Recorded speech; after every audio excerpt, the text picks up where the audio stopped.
Before my rebirth, a sudden genetic mutation gave my blood the power to kill any virus. They called me a god, humanity's last hope. But no one knew I spent my life trapped in a cold lab, surrounded by endless needle until the day I died. Now, with a second chance, I won't be a tool anymore, I'll be the main character of this world. I am Clisha, the goddess of dreams. The woman had a gentle expression as she looked into Vaughn's eyes. He could see infinite darkness, similar to the abyss that had encroached upon his memories previously. Within that infinite darkness was countless images like stars floating within, like an amalgamation of events creating a view similar to a nebulous galaxy. Vaughn, I cannot deny you lived a very tragic existence, but know that the love and hopes your mother entrusted you will now become your power. What do you mean, my power? Vaughn asked in a confused manner. You see, Vaughn, everything that a soul experiences in their life result in an accumulation of karma. This includes all events, both good and bad, the decisions they make, even how they deal with thoughts and memories during moments of introspection. Though you experienced a lot of negative karma from others, it did not increase your own. In fact, because you were the victim of the circumstances, it resulted in a positive gain for you.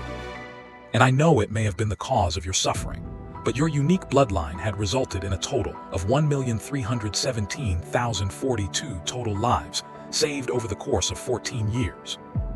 Vaughn was shocked. Even though he had learned to hate his own existence and inability to take action, even though he had blamed his accursed blood, even though he felt he was just a tool to be used at the convenience of others, he had in fact saved over 1 million people. 1 million people, me. 1,317,042. You shouldn't overlook the 317,042 lives, Vaughn. Each and every one of them is an entire life credited to your existence and your mother's love for you. The child, Vaughn, looks down at the empty ground, seemingly lost in thought. I understand. Clisha looked at the child, who seemed to be in deep contemplation. He was so small and frail. It shouldn't have been his burden to save so many people. As I was saying, Vaughn, even though you may not have intentionally done so, you were able to save 1,317,042 lives. Saving a single life could generate you a large amount of positive karma, and even true heroes typically only accumulate several thousand over the course of their entire lifetime. Because of this, you've accumulated far more than the required karma to obtain benefits after your death. It was because of this fact that I was able to hear your prayers and summon your soul to this space when you died. It's also the reason you have been able to persist in this space for the last 3 years without being pulled back into the cycle of reincarnation. Vaughn's ears twitched at the word reincarnation. You mean people get to reincarnate? The goddess smiled at the boy's interest in the subject. Certainly, Vaughn. Every soul, including the bad ones, is able to undergo the cycle of reincarnation. Generally speaking, when the soul passes through what we gods refer to as the gate, their memories are wiped after being reviewed through the kaleidoscopic wheel of karma. Depending on the accumulated karma, the soul would then be reborn among a variety of creatures, or sometimes even inanimate objects.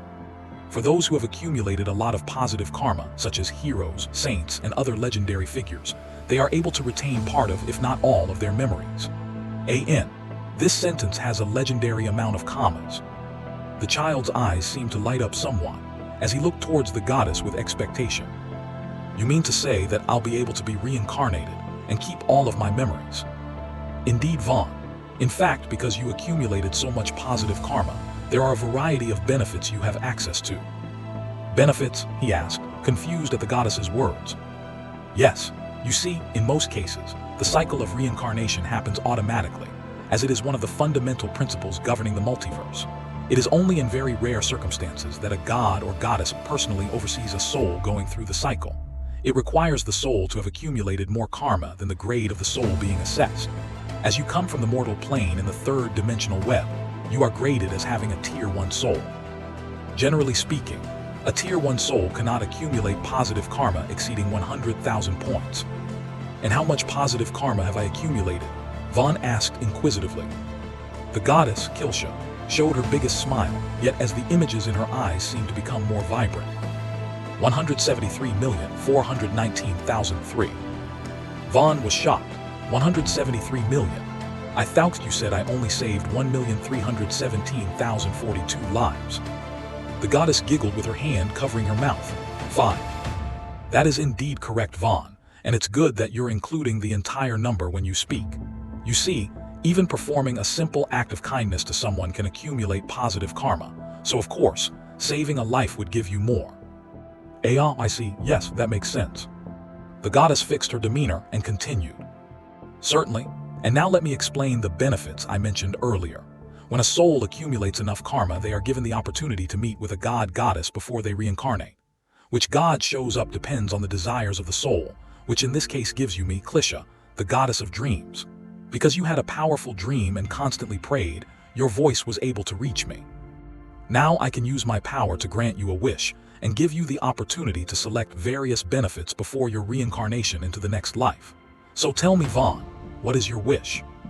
Vaughn paused for a moment and began to seriously consider his options. He thought about having various superpowers like flight or the ability to walk through walls.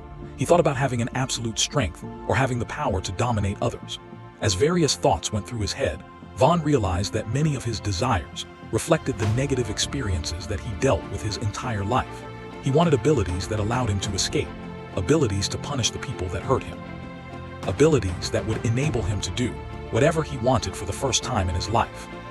Is something wrong, Vaughn? Asked Klisha, a grim expression on her face. The child looked directly at her with a deep hatred in his eyes. She could see in him, this child that has not an ounce of negative karma in his soul, an endless potential for darkness. A concern for this child's future began to deeply implant itself into her soul, until the child's expression suddenly relaxed. The darkness that seemed to permeate his entire existence seemed to have faded away. In its place, a deep loneliness. I wish my mother were alive, said the child, looking deeply into her eyes as hope began to sprout in his. The goddess sighed, helpless to answer the child's desire. Following this, she observed as the boy developed a solemn expression. I am sorry, Vaughn, but it is outside the right of any soul to request the alteration of a soul other than their own. Even though time passes differently for entities within this space, your mother has already returned to the gate. Everything that was her can now only be found within you. I cannot even see where she has reincarnated to, nor can I alter her fate to allow her to be with you again. I can promise you this though. Since she had given birth to you who was able to accumulate so much positive karma, she likely achieved the level of saint upon her death. She is likely living happily in another world with the hopes that you are living a healthy and happy life. After her speech, Vaughn seemed to relax, almost as if a heavy weight had been lifted off his shoulders. I see, I am happy as long as she is happy. The only thing I can wish for other than my mom is, I want to be free. I want the opportunity to live the happy life my mother would have wanted for me. I can ask for nothing greater. The goddess smiled once again, with a gentle, almost reminiscent look on her face. I am proud of your decision, Vaughn. I will grant your wish and give you the most powerful tool to help guarantee your freedom. She reached into space and pulled an ancient-looking orb out of the void. This is an artifact called the Path. It is the core comprised of my divinity as the goddess of dreams. With it, you will have access to all words that exist within the dreams of creatures throughout the multiverse. That includes all the anime and manga you were so fond of, she said with a chuckle. You mean I will be able to go to any world I want to?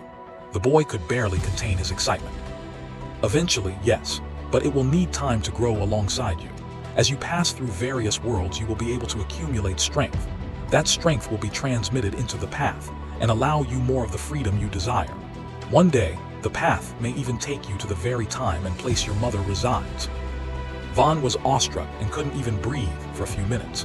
It almost seemed like his brain had completely shut off. Your time here is almost up, Vaughn.